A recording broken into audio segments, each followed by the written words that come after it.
قیامت اس وقت تک بپا نہیں ہوگی جب تک عالم انسانیت یہاں تک ترقی نہ کر جائے کہ جو چوری ہو جائے یہ مختلف چیزوں کی تفتیش انسان نہیں، آپ نے فرمایا تفتیشی کتے اور بہائم تفتیش کریں گے۔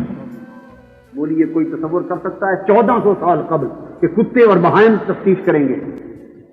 اور فرمایا عصا کے دستوں جیسی چیزیں انسان سے کلام کریں گی، اس عصا کے دستے جیسی چیزیں انسانوں سے کلام کریں گی۔ قسم کھا کے کہیے کہ یہ شکل ٹیلی فون کے ریسیور کی ہے یا نہیں؟ یہ ٹیلی فون ریسیور عصا کے دستے کی طرح ہوتا ہے۔ فرمایا ٹیلی فون ایجاد ہوں گے اور ریسیور کی شکل عصا کے دستے جیسی ہوگی اور اس کی آوازیں آئیں گی، ادھر لوگ بولیں گے ادھر سنیں گے۔ اب اس سے آگے چلیے، فرمایا جوتوں کے تسموں کی طرح چیزیں بھی کلام کریں گی، ان سے آوازیں آئیں گی، حتیٰ کہ آگے چل کر وہ نوبت آ جائے گی کہ انسانی اعضاء وہ خود انسان پر جاسوسی کرنے لگ جائیں گے۔ یہ وہ جینیٹک انجینئرنگ جو ڈیولپ ہو رہی ہے اور ڈی این اے پر جو ریسرچ ہو رہی ہے جینیٹک انجینئرنگ میں، اور ڈی این اے کی شکل میں جو ٹیپ ہے جس پر ساری معلومات آتی ہیں، وہ وقت آئے گا جب یہ ڈی این اے کو زبان دی جائے گی اور انسان کا جسم انسان سے بولے گا کہ تو کیا کرتا رہا ہے۔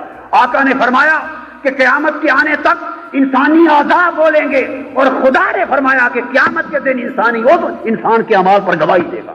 جینیٹک بیسس پہ جتنی سائنس اور انجینئرنگ ڈیولپ ہو رہی ہے اور ڈی این اے کی جو آگے آ رہی، اور یہ کلوننگ کی باتیں آ گئی ہیں آج کل ساری، یہ سائنس ایک ایک کو اجاگر کرتی چلی جا رہی ہے کہ کیا سے کیا ہوگا۔ ابھی تو وہ باتیں بھی آقا نے بتا دی جو اس صدی تک سائنس نے یاد ہی نہیں کی۔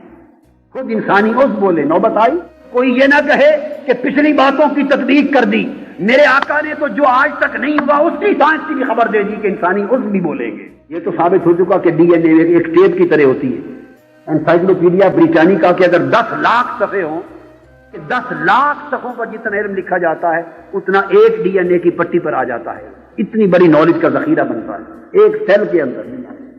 یہ اشارے کمپیوٹر سائنسز کی ڈیولپمنٹ کی طرف جا رہے ہیں، اور پھر اس سے بھی آگے جب یہ وقت آئے گا ڈی این اے کا جہاں کمپیوٹر بھی جواب دے جائیں گے، یہ اس کی طرف جا رہے ہیں جو آگے اگلی 1000 سال میں سائنسی ترقی کی شکل میں ہونے والا ہے۔ مصطفیٰ نے بتا دیا کیونکہ وہ زمانہ بھی حضور کی امت میں ہے،